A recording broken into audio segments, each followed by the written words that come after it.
Chers amis, c'est avec plaisir que j'aurais rejoint le Congrès des irrigants de France si nous n'examinions pas en ce moment même à Bruxelles, en commission de l'agriculture, les propositions de rapport des trois co-rapporteurs qui ont instruit les propositions de la Commission en vue de la prochaine politique agricole commune. Je ne vais pas vous parler aujourd'hui de toute la PAC. Vous m'avez demandé de parler principalement du sujet qui vous concerne, qui est celui de l'eau, du changement climatique, comment ces choses-là évoluent à Bruxelles, où en sont nos réflexions. Sur la PAC, tout d'abord, nous allons devoir batailler sans doute pour faire mieux prendre en compte la question de l'eau dans les politiques publiques et notamment dans ce qui est ouvert au niveau du FEADER. Ne nous voilons pas la face. Les pays d'Europe du Nord ont bien compris qu'ils bénéficiaient, avec un accès à l'eau facile et toute l'année, d'un avantage compétitif et ils ne souhaitent pas donner une marge de concurrence supplémentaire aux pays du Sud. Nous allons devoir donc livrer un combat entre les Italiens, les Espagnols, les Portugais, sans doute soutenus également par les Bulgares, les Roumains, peut-être les Hongrois.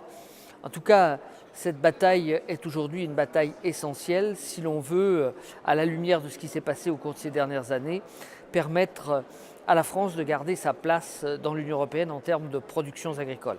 Il est vrai que ce qui vient de se passer en Europe du Nord cette année va peut-être nous faciliter la tâche puisque des pays qui n'y étaient pas habitués ont, j'allais dire, découvert ce qu'était une sécheresse et les problèmes qu'il posait. Gérer de l'eau, stocker de l'eau en période d'abondance pour pouvoir l'utiliser en période de rareté est un principe qui chemine. J'ai entendu les récentes déclarations du nouveau ministre de l'Agriculture. Comme moi, c'est un Rhône-Alpin, c'est un sudiste. Peut-être partagerons-nous une même analyse pour faire évoluer les positions françaises qui sont en retrait de ce qui existe dans un certain nombre d'autres pays européens. Mais je vous le dis, cette bataille va être compliquée parce que nous sommes dans des principes de concurrence entre États membres. Le deuxième sujet sur lequel vous vous interrogez, c'est celui de la directive cadre sur l'eau de 2000. Quid d'une révision? La Commission européenne effectue en ce moment même un certain nombre de travaux, d'enquêtes, d'audits. La directrice en charge du secteur de l'eau doit me rencontrer dans les prochains jours pour que nous parlions de la révision ensemble de la directive cadre sur l'eau. Je pense que cette directive a eu des résultats positifs dans l'ensemble de l'Europe. Globalement, la qualité de l'eau s'est améliorée, la gestion des milieux s'est grandement améliorée, même si cette directive montre à travers des interprétations divergentes de certains articles, de certains termes, qu'il faudra sans doute mieux préciser ceci ou cela pour arriver à une lecture harmonisée entre les différents États membres. Je ne pense pas que la directive cadre ait besoin d'une réforme fondamentale. Elle est encore en voie d'application. Le bon état est encore un chemin à parcourir pour aboutir à des résultats totalement satisfaisants. Donc, avant de vouloir réformer, poursuivons le travail. Troisième dossier, la réutilisation de l'eau. En ce moment même, au Parlement européen, nous avons un projet de directive un projet de règlement, c'est-à-dire que quand il sera adopté, il sera d'application immédiate dans tous les États membres. Ce projet de règlement permettra de faciliter l'usage de l'eau retraitée par les agriculteurs.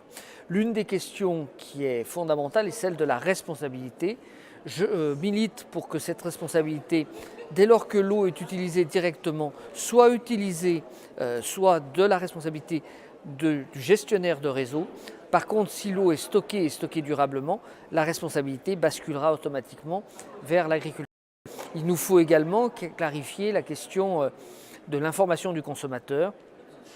Aujourd'hui, l'ensemble des travaux de recherche montrent qu'il n'y a pas de risque, mais il faut sans doute encore intensifier cette recherche pour sécuriser et le consommateur et l'agriculteur en ne mettant pas en question, en doute, l'équilibre économique d'une exploitation agricole.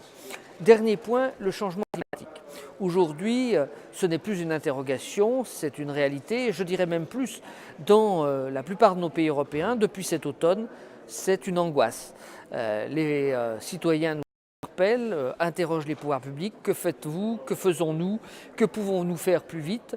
Nous allons donc devoir intégrer cette question dans la PAC. Il y a des sujets qui sont complexes.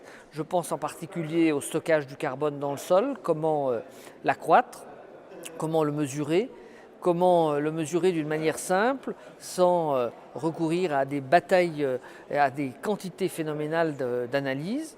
Il y a aussi la question, ça concerne certains d'entre vous qui sont éleveurs, des productions de méthane, et notamment du méthane produit par l'heure humaine des ruminants. Nous devons éviter les folies, mais nous devons traiter ces questions avec sérénité, avec sérieux, car nous le voyons bien, le changement climatique va déjà induire des changements de pratiques culturelles, des changements de techniques, mais également des relocalisations ou des délocalisations de production. Cette aventure peut être à haut risque pour tous. Il nous faut donc préserver les générations futures. C'est un combat compliqué, c'est un combat de longue durée, mais c'est un combat que nous devons mener tous ensemble, car nous ne pouvons pas prendre de risques supplémentaires. Merci, bon congrès.